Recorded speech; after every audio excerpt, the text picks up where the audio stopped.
Hello mga mare, kamusta? Nagbabalik na naman ang inyong tenderang nanay. For today's video, ayan, inasikaso ko ang mga kailangan ng aking anak dahil papasok siya sa school.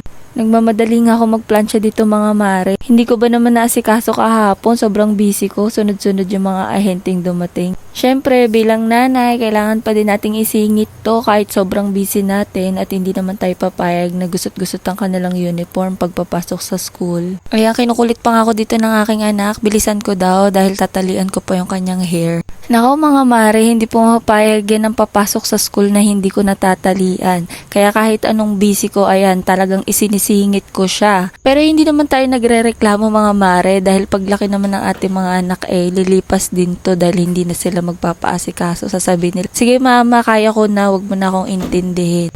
Aba, doon natin mamimiss ang pagiging nanay kasi hindi na tayo mag-aasikaso dahil mga dalagat binata na sila. Kaya habang maliit pa to talagang inasikaso ko ng inasikaso dahil mamimiss natin to pag dalaga na. Andyan yung sasabihin niya, mama wag mo na akong ihatid, kaya ko na. Mama wag mo na akong talian, kaya ko na. Mama wag mo na akong liguan, kaya ko na din. Nako mga mare, pag nagkataon mamimiss ko talaga to.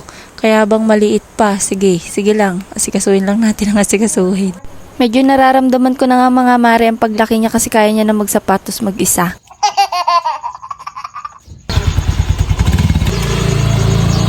Ayan, dumako naman tayo dito sa pagwawalis. Diyos ko po, pagkagising ko sa umaga, bumungad sa akin yung mga kalat. Ewan ko ba, kakalinis ko lang dyan kahapon. Bakit ganyan? Pag umaga dito mga mare sa amin, puro huni lang ng mga ibon at kuliglig maririnig ninyo, tsaka sasakyan. Tahimik pa dito sa amin kasi konti pa lang mga nakatira. Pero pag dumami to, aba, alam nyo na, baka mahirapan na tayo mag voice over. Ayan mga mare, hindi ako galit Sinasadya ko lang ibagsak para maingay. Pangit pala ng kinalabasan.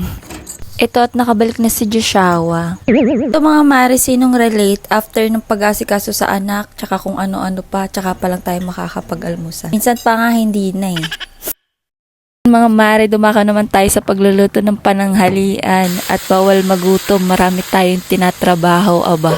Baka magreklamo yung mga buto ko at hindi na nga nataba buto na lang Ito nga mga mare, dumako naman tayo sa paggawa ng yelo at wala na akong yelo sa ref.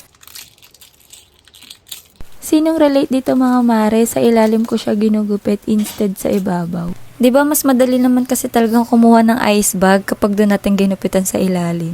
Nako mare, after neto, ang sakit na ng mga daliri ko, kakatali. Kada gagawa kasi ako neto mga mare, 3 galon na yung ginagawa ko para pang matagalan na din. Effort kong effort talaga to. Kaya mga mare, mineral water din ba ang ginagamit ninyo kapag gumagawa kayo ng yelo? Iba kasi ang lasa kapag sa gripo. Minsan pa nga lasang kalawang, tas pag nailagay mo na dun sa tubig mo, may lumulutang na puti-puti. Naranasan nyo na rin ba yun pag bumibili kayo ng yelo? Naranasan ko kasi yan, nung bata pa ako noon, pinabili ako sa tindahan. Kahit maliit yung tubo natin, basta safe yung mga customer natin, okay na yun. Ano mga mare, baka saan pa mapunta tong kwento ko at ako'y magtitinda na lang.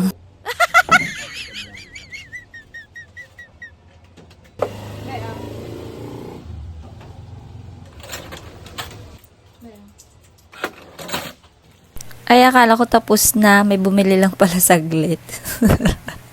True lang mga mare, pag mga restocking at saka mga ginagawa ka, wala ka talagang ibang makwento, ang hirap mag-isip. Mga refill na ganito, Diyos ko Lord. Di ko alam kung anong ikakwento ko sa inyo, pero bahala na. O siya, sa susunod na lang ulit, dito na nagtatapos ang aking mini vlog. See you on my next video. Bye-bye!